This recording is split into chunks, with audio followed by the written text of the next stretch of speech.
Boa noite. Novo entrando, Matheus.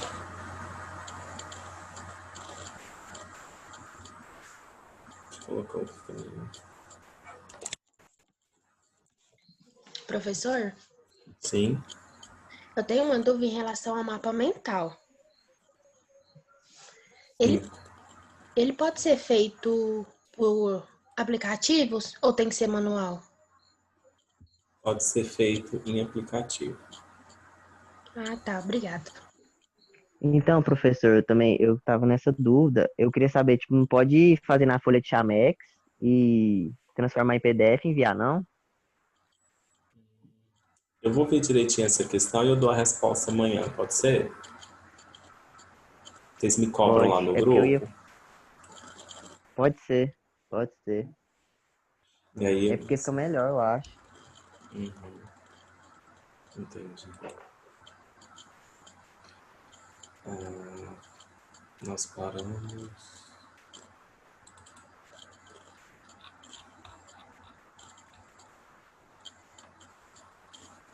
Foi aqui, né?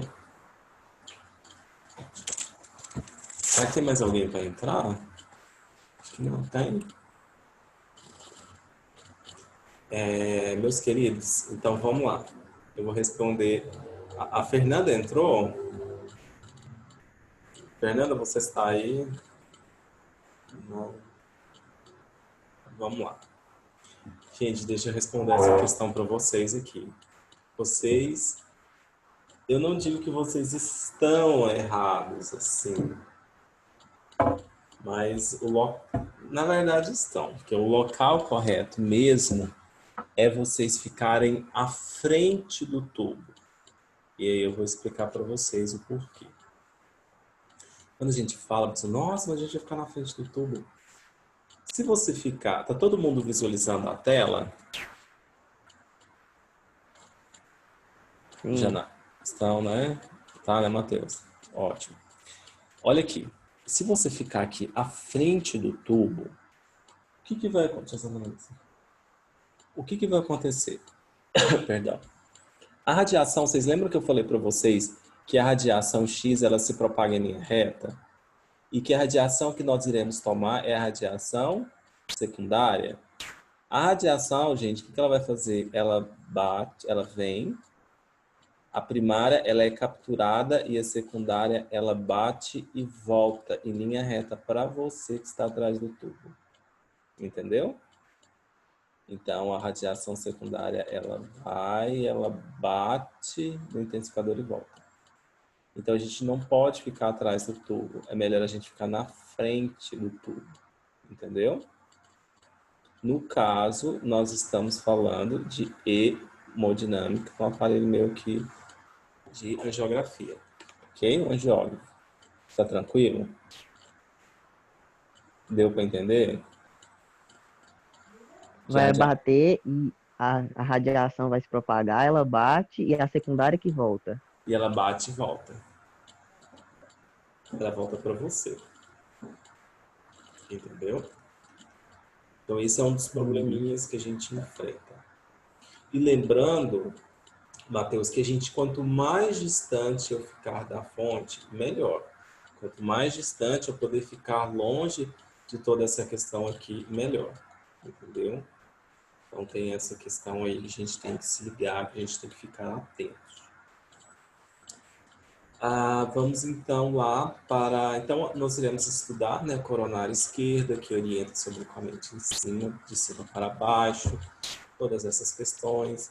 A incidência oblíqua anterior, que o meu intensificador de imagem ele será angulado a 30 graus, juntamente com o tubo, e eles têm que ficar um de frente para o outro.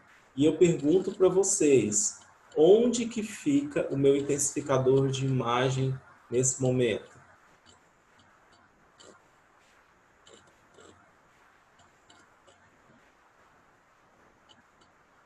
Watson.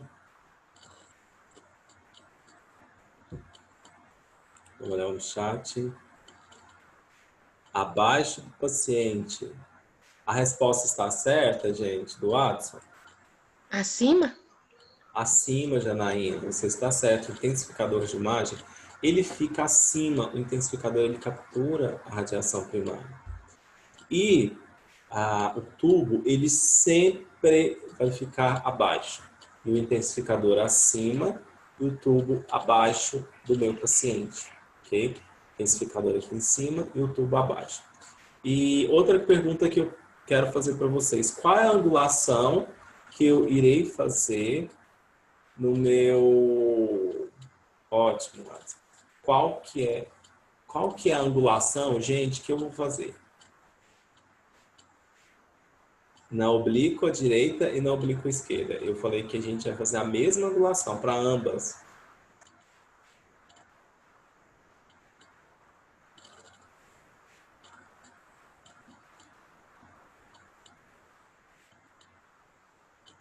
Não, a angulação ela será de 30 graus, meus queridos. Nós vamos fazer uma angulação de 30 graus. Tanto que se ela for por meu... Tanto se for para a direita quanto para a esquerda, a angulação será de 30 graus. Ok? E o meu paciente, ele ficará como?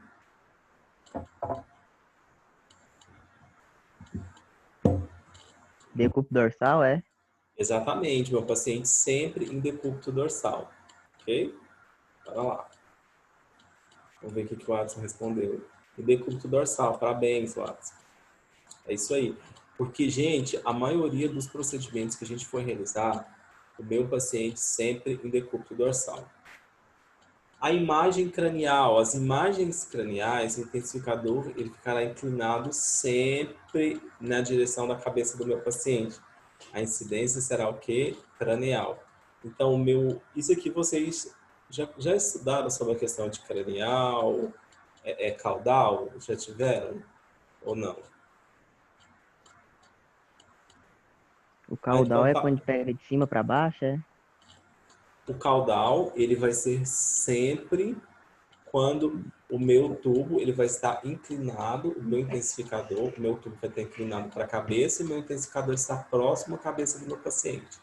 Porque Entendeu? o que eu lembro de caudal era isso mesmo. Quando tiver mais para cima, vai ser caudal, não é? Ou não? Exatamente. Isso. Uhum.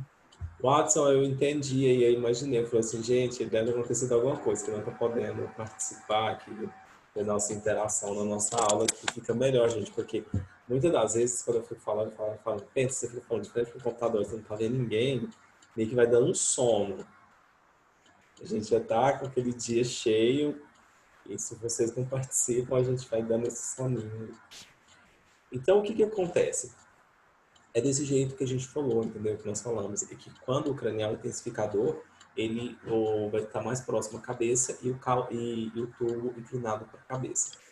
O paciente, o que que vocês podem observar? Ele continua em decúbito dorsal. E o meu tubo, onde que o meu tubo de raio-x se encontra?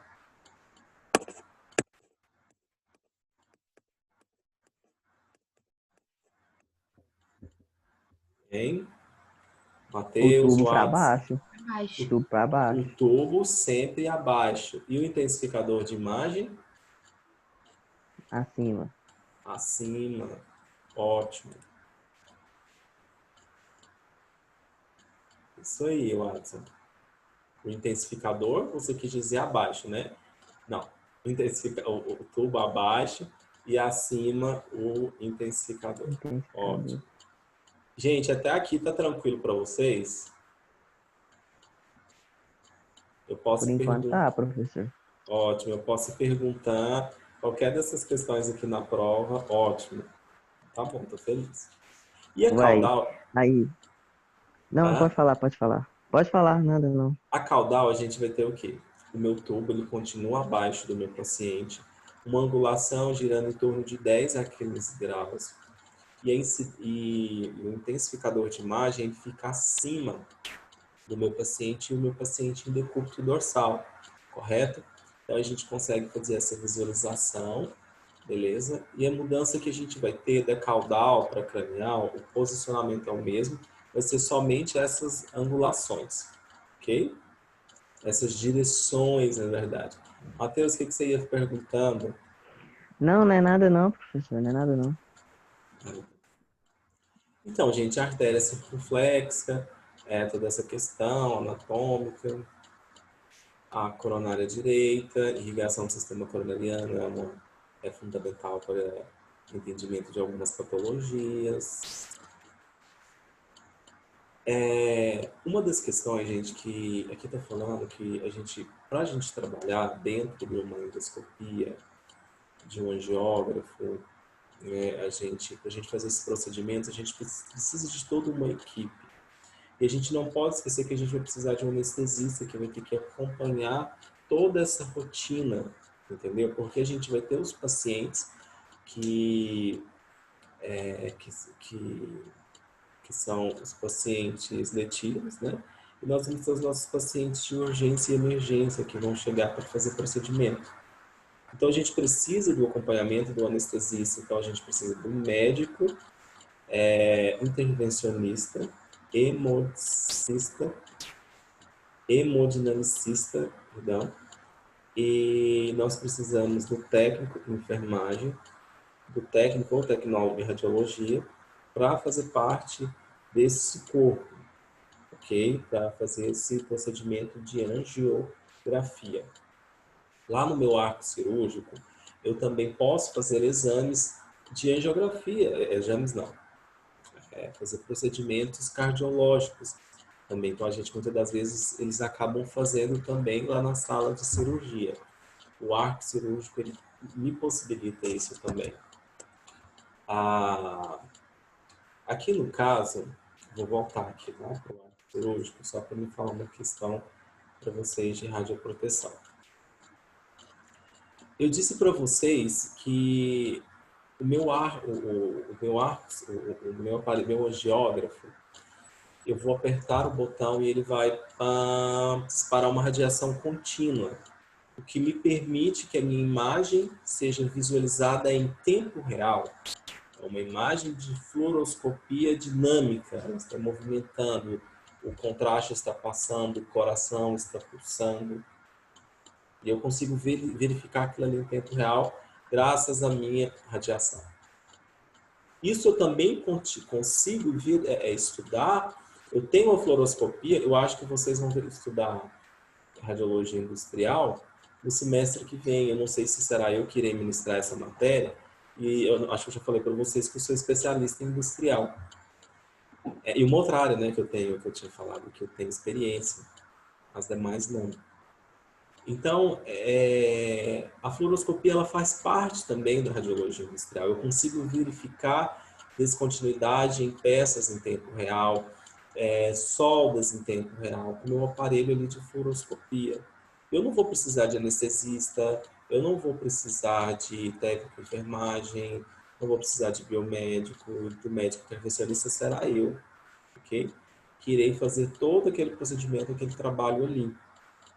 Eu podia ter até colocado aqui que eu tenho, mas, perdão, vou ficar devendo pro ano que vem, né? Se for eu que for pegar essa matéria. Enfim, então como que a gente faz? Eu aperto o pedal, ele dispara a radiação. Ele dispara a radiação contínua. O médico pausa, faz o procedimento e tal, depois para ele visualizar. Quando ele quer, é uma pergunta que eu faço a vocês. A partir do momento que o médico apertou aquele pedal, eu estou gravando a imagem, o pedal de raio-x, que vai ficar emitindo X ali. Perdão. Essa imagem ela será gravada e eu irei trabalhar ela no computador automaticamente. Matheus, Janaína, Watson. Sim, ué. Você vai mexer nela na hora do exame lá. Fazendo os ajustes. Não. Não vai. Ela não grava Matheus e Watson automaticamente. Eu vou ter um pedal que eu vou apertá-lo e ele vai disparar radiação X. E se o médico quiser fazer a gravação, ele vai apertar. São 2 pedais, né? Lembrei agora. Você lembra que eu falei, né, Watson, na aula passada? São 2 pedais. Que um eu aperto, dispara o X, e o outro eu gravo a minha imagem, entendeu? Então, se o médico quiser gravar, né? Falei na aula passada, se ele quiser gravar, ele tem que apertar o outro pedal, entendeu, Matheus? Então, um pedal eu aperto, disparo o raio-x. O outro pedal eu aperto, grava, entendeu? Aquelas imagens. E uma questão importante que eu voltei para explicar para vocês, que é relacionada com a radioproteção, é o que acontece. A partir do momento que o meu aparelho, a partir do momento que eu estou tendo disparos de raio-x, seja ele contínuo ou seja fracionado, seja ele pausado, a partir do momento que ele dá 5 minutos contados, ele dispara um sinal, ele soa um alarme, entendeu? Então, o meu médico, o meu anestesista, eu eu teria essa noção de que a gente excedeu o tempo. Significa que eu vou parar? Significa que o médico não vai fazer mais? Ele vai ficar irritado, vai pedir para parar o barulho, pode zerar. Mas significa para ele ter um alerta, ele ter uma noção. Não significa que esses 5 minutos ele tem que parar, não significa que esses 5 minutos acabou o procedimento. Não, é para ele ter uma noção que já se esgotou, que já foi utilizado, já foi tomado 5 minutos só naquele procedimento, ok? Então, por exemplo, ele zera e depois volta de novo, 5 minutos, volta. Então, ele tem que ter essa noção, poxa, no procedimento do paciente João, eu tomei 15 minutos de radiação. Beleza. No paciente Maria, eu tomei 10 minutos. No outro paciente, a equipe tomou 30, entendeu? Então, é para ele ter uma noção de doses que foram tomadas. Então, ele dispara. E eu pergunto a vocês, o Adson, Núbia, Janaína, todo mundo que está na sala aí que eu não vi mais. Esse sinal, ele será somente no angiógrafo ou ele também será no arco cirúrgico, lá no arco em C?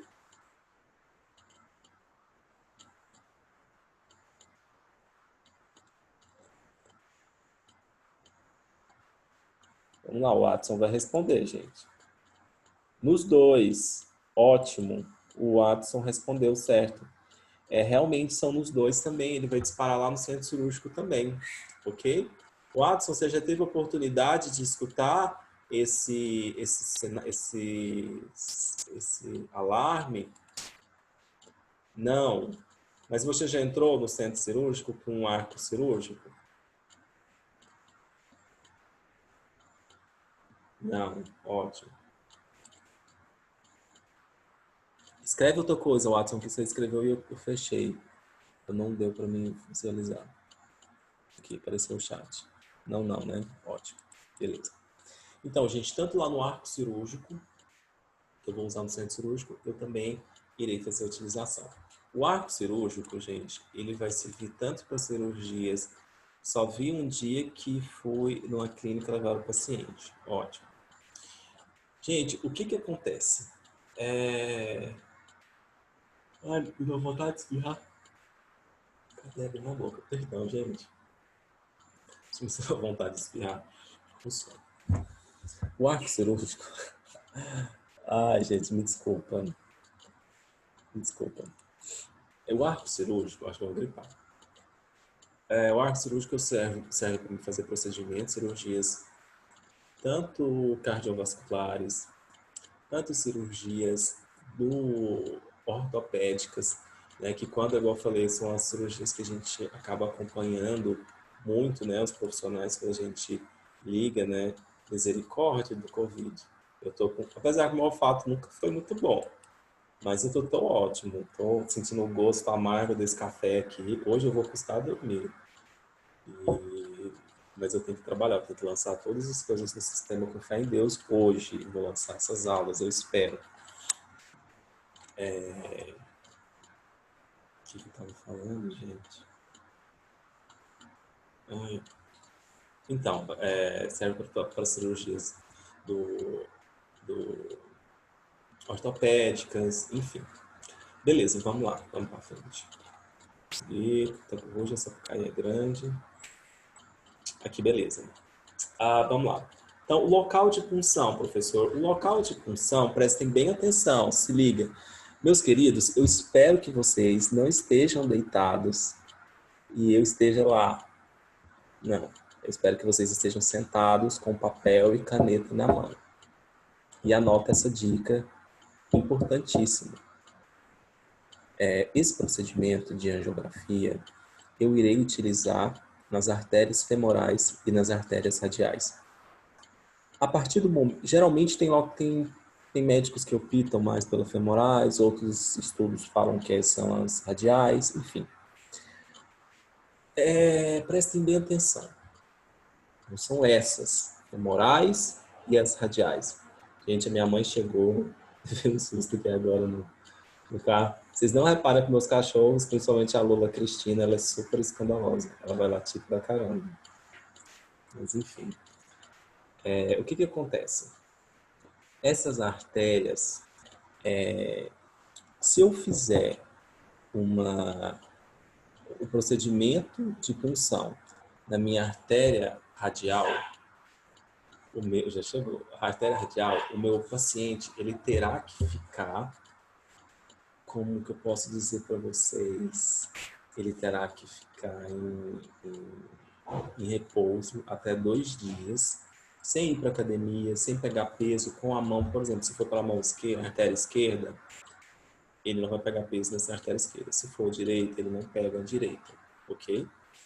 E se caso o meu paciente, o médico, optar pela femoral, o paciente terá que ficar umas 4 ou 6 horas em observação após o procedimento e depois ele ficará 2 dias sem dirigir, ok? E ele terá um repouso maior, assim, digamos que mais melindroso, assim, seria, né?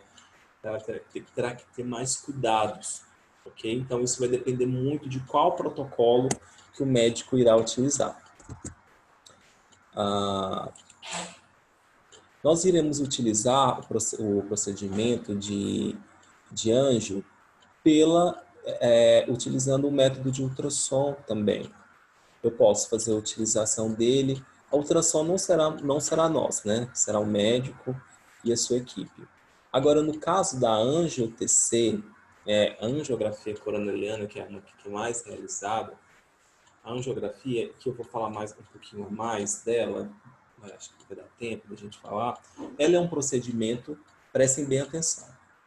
Eu falei para vocês que a angiografia, utilizando o aparelho angiógrafo, né, o aparelho de hemodinâmica e tal, ele era um procedimento invasivo. Prestem bem atenção. O meu procedimento de angiografia coronariana com TC, minha angio-TC, eu vou fazer o quê? Ele é um procedimento não invasivo, certo? Eu não vou fazer a utilização do catéter. Eu irei utilizar apenas o meio de contraste que vai adentrar dentro do meu paciente, ok? E eu vou conseguir visualizar e fazer esses cortes. Vocês não tiveram ainda aula de tomografia, tiveram, Matheus, Janaína? Não, né? A gente, não, tipo assim, a gente já ouviu falar e tal, mas, tipo assim, profundamente não. Bem profundamente Ótimo. não. A tomografia, a gente vai fazer a utilização dela de radiação, utilizando a radiação X, e a gente vai ter os cortes, vários cortes, né? Principalmente quando é a multi-slice, são vários slices, né, de cortes, são muitos cortes, vários cortes que nós iremos trabalhar. Então, nós iremos injetar um contraste iodado, não iônico, ou iodado, né, sem ser não iônico, no meu paciente para diagnosticar. Então, aqui no caso, esse procedimento de angiografia é muito realizado. Ele é um procedimento rápido que eu irei realizar, só que eu estarei utilizando também a radiação X. Ok? Então, se eu perguntar, é um contraste à base do gadolínio? Não. É um contraste à base do bário? Não. Ele é um contraste específico, que é o iodado não iônico ou o iodado. Ok? Hoje, gente, é o que mais a gente está tendo dentro da radiologia, que são os sistemas híbridos. Quando eu falo híbrido, eu estou utilizando 2 tecnologias. Então, eu estou utilizando uma tecnologia de tomografia junto com a da angiografia para eu ter a angio-TC. Ok? Então, isso serve para auxiliar o médico radiologista nesses diagnósticos de doenças que existem. Tanto que eu posso realizar no pulmão, abdômen, tá certo? No pulmão a gente vai falar no caso da TEP, que é muito utilizado também. Então, a angiografia comum, a gente, como eu disse para vocês, a gente utiliza a hemodinâmica, utilizando também a radiação X. E quando a gente fala de tomógrafo, a semelhança é que irá utilizar a radiação X também, mas a angio-TC não é um procedimento invasivo, ele é um procedimento não invasivo. Eu vou fazer o quê? Eu terei um tubo de raio-x da tomografia, ele faz um giro de 360 graus, tendo os cortes simultâneos ali, que eu posso visualizar. Então, ele permite eu trabalhar essa imagem em 3D, ele permite eu fazer a supressão das minhas imagens, deixar somente as coronárias, as artérias ali para eu fazer visualização. Então, dá para eu trabalhar. Então, para que serve a tomografia com contraste, né? Como eu disse para vocês, é um procedimento que não será invasivo, em comparação, né, com a angiografia, através dos catéteres. Então, nós vamos utilizar... Qual que é o meio de contraste? Pergunto a vocês que eu irei utilizar na angiografia, na angio-TC. Iodado. Iodado não iônico. Por que eu vou utilizar o iodado não iônico, Matheus? Para evitar, gente, possíveis reações alérgicas, né? RAM, reações alérgicas a medicamentos. Então, é uma das formas que a gente utiliza. Indicações para angio-TC: aneurisma, estenose, oclusão. A estenose são aqueles estreitamentos que eu mostrei para vocês nas imagens dos vasos sanguíneos que causam a diminuição da circulação do sangue no organismo. Isso diminui as reações alérgicas, né? Que são as RANs, reações alérgicas a medicamentos. A oclusão são bloqueios do fluxo sanguíneo. Uma região mais estudada na angiotomografia é a região do coração e a TEP, que a gente vai falar mais à frente. Daí eu coloquei para vocês alguns outros exames, no caso que a gente vai ter também, que é o teste ergométrico, que ele serve para verificar a frequência cardíaca, o ritmo cardíaco do meu paciente, a pressão arterial durante o esforço físico que o meu paciente vai fazer, a ecocardiograma com estresse, utilizando aqui o momento, durante o repouso ou o esforço cardíaco que eu vou injetar o medicamento no meu paciente. Aqui no caso, tudo com ultrassom. As cintilografias do miocárdio, tá certo? Que eu vou utilizar o MIB, que é um radiofármaco, que eu vou injetar elementos radioativos dentro do meu paciente. Então, aqui no caso das cintilografias, os exames de medicina nuclear, eu injeto elemento radioativo dentro do meu paciente, que ele vai... esse paciente ele acaba se tornando uma fonte radioativa. Agora já não é mais o aparelho que emite radiação.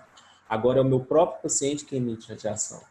E a gente vai inserir esse paciente no aparelho de gama câmera, que possui cristais cintilográficos que capturam essas imagens. E a angiotomografia, que vocês vão estudar mais à frente, lá no 6º período, vocês irão estudar os exames, a matéria de medicina nuclear. E aqui no caso a gente tem a angio-TC, né, que vai verificar os stents coronarianos que a gente colocou lá na angioplastia que a gente inseriu aí. E outra questão, eu pergunto para vocês, destes exames aqui, o teste ergométrico, a ecocardiograma, cintilografia do miocárdio e a angiotomografia, desses 4 aqui, quais eu irei realizar e quais eu não irei realizar? Não é uma função do tecnólogo.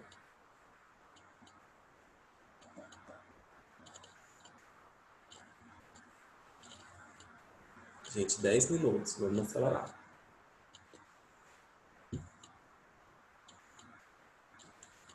Gente, esses aqui, a cintilografia do miocárdio, nós vamos realizar, e a angio-TC. A ecocardiograma com estresse, nós não iremos utilizar nenhum teste ergométrico, não é função nossa. Eu coloquei a nível de curiosidade apenas para vocês, ok? A contraindicação.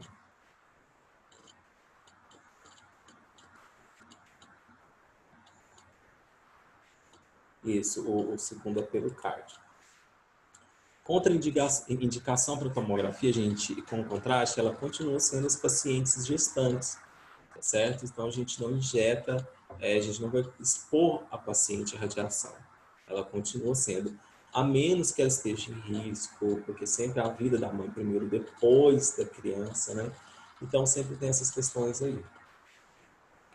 Aqui eu coloquei alguns protocolos a gente terá uma anja, porque muitas das vezes fala, ai, anjo, vai fazer só do coração? Não. O nosso carro-chefe aqui é a TEP e a angiotomografia coronariana, mas a gente tem de crânio, que diagnostica aneurismas cerebrais, permitindo tratamentos que causam complicações, angiografia coronariana, verificar a imagem de alta resolução para diagnosticar obstruções e outras doenças, a angio-TC de tórax, para verificar a aorta torácica, acúmulo de cálcio nas paredes e vasos sanguíneos, a angio da aorta para detectar aneurisma, dissecções, doenças inflamatórias, presença de trombo, a angiotep, que estuda a evolução do tromboembolismo pulmonar, que é uma das mais indicadas, doenças que provocam bloqueio de vasos sanguíneos pulmonares, a angiotomografia de membros inferiores, que nós iremos realizar também, tá certo? Aí aqui eu coloquei para vocês como elas, nas tomografias, como elas vão ficar.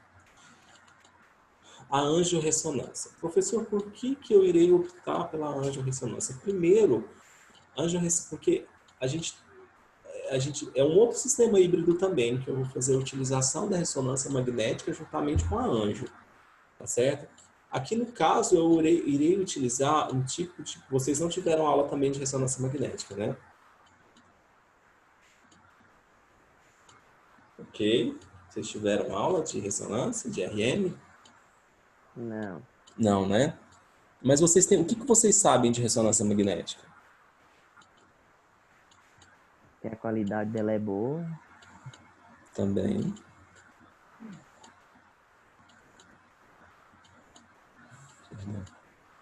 E o paciente fica dentro de um tipo fechado. Tem muita gente que nem dá conta de realizar o exame. Que o paciente não pode ter, como chama, no coração aqui, não pode ter nenhum tipo de utensílio. O que acontece? Aqui na tomografia, na ressonância magnética, a gente irá utilizar um campo magnético, basicamente. Tá certo? Nós iremos introduzir o paciente num aparelho, naquele arco semelhante ao dentro lá do tomógrafo. Só porque ele vai ser, uma entrada vai ser mais fechada, o meu tempo que o meu paciente ficará é maior. Lá na Anjo, a gente vai, lá no TC, a gente vai ter um tempo de até 5, no máximo, 10 minutos. É um exame bem rápido. Na ressonância, de 20 a 40 minutos. Então, o tempo é um tempo maior. Então, a gente tem, acaba que a gente tem alguns pontos positivos e uns pontos negativos. Eu vou utilizar um meio de contraste específico da ressonância magnética, que é um contraste paramagnético que se chama gadolínio, tá certo? Então, qual que é o meio de contraste utilizado lá na Angio-RM? É o gadolínio, que é um tipo de contraste paramagnético específico para ressonância magnética, ok? E aqui no caso de pontos positivos, a gente não está fazendo utilização mais de radiação, a gente está utilizando um campo magnético, não é radiação ionizante mais, entendeu? Não é radiação X. Então a gente tem que ter alguns cuidados, meu paciente é um ímã grande, então a gente tem que ter cuidado com os metais que serão entrados aí, que eu irei colocar. Então a gente, por exemplo, no caso no suspeito do meu paciente com AVC, eu não vou poder colocar, por exemplo, o meu paciente numa ressonância magnética. Eu já entro logo com o TC, que é um exame que é de qualidade, de alta qualidade, e que eu consigo diagnosticar num tempo muito mais rápido. Entendeu? Então, esse é um dos pontos positivos, uma das diferenças que a gente tem da Angio-TC para a Angio-RM.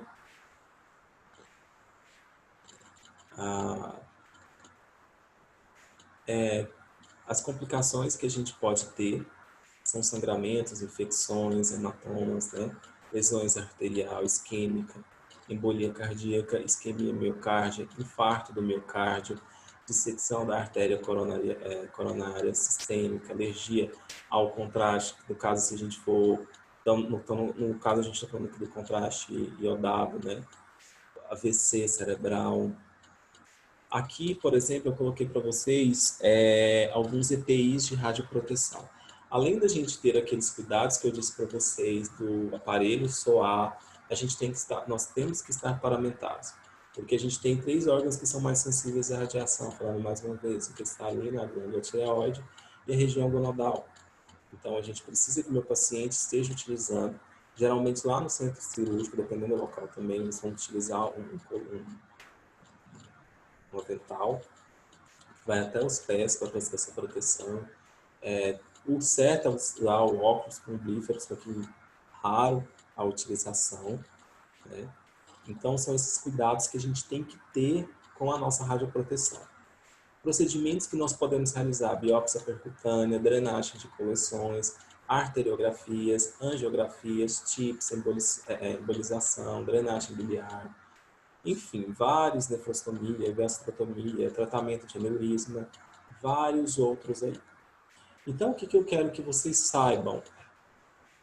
Na verdade, antes de falar isso, eu quero que vocês falem para mim o que vocês entenderam de angiografia, o que vocês de angio-PC, de angio-RM, sobre o aparelho, o angiógrafo, o que vocês podem falar para mim de importante que vocês entenderam nessa aula.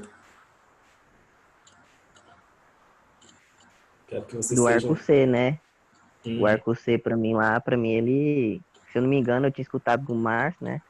Mas, tipo, ele falou certo, foi eu que entendi errado, capaz. Que, pra mim, ele gravava. Mas aí, igual você falou, que é o médico que grava, né? Se ele quiser. O médico, ele tem que gravar, né? Ele aperta lá um aparelho de angiógrafo, porque tem ele não vai ser toda a imagem que ele irá gravar, porque senão sobrecarrega até mesmo a questão do software e facilita para ele. É uma questão até de um pouco de lógica, sabe, Matheus? Por exemplo, pensa você gravar um procedimento, ele dura 10 minutos. Olha a quantidade de imagem que o médico vai ter para ele pausar, para ele trabalhar ela, entendeu? Ele meio que aumenta o serviço dele, entendeu? Então ele está facilitando o serviço dele ali na angiografia, gravando o que ele tem interesse, entendeu? Entendi. Mais alguma questão que vocês acharam interessante, apontar, falar? Professor, Sim. então a angiotomografia de tórax é diferente da angiotomografia de TEP. Isso, porque a gente, no caso, o TEP, a gente vai estar utilizando mais para tromboembolismo pulmonar, né? É o que a gente tem o nosso carro-chefe ali. Ah, sim. Aqui, no caso, então, é isso que eu quero que vocês saibam. Meus queridos, a gente está chegando ao fim, faltam 2 minutos. Que vocês tenham essa noção do aparelho, tá certo? A gente está utilizando uma radiação X, quais os meios de contraste, sobre a questão do posicionamento, das angulações que a gente vai ter, tá certo? Da radioproteção existente, toda essa questão que eu quero que vocês tenham essa noção, essa diferença da TC para RM, ok? Já que a anjo por ultrassom a gente não faz, ok? Então, essas questões que eu quero que vocês se liguem, e essa questão que eu digo para vocês. Estudem, se tiver alguma dúvida, entrem em contato comigo. Vocês têm o meu contato, meu WhatsApp. A prova será na semana que vem. Se preparem, fiquem, façam todo o procedimento aí. Eu vou disponibilizar algumas questões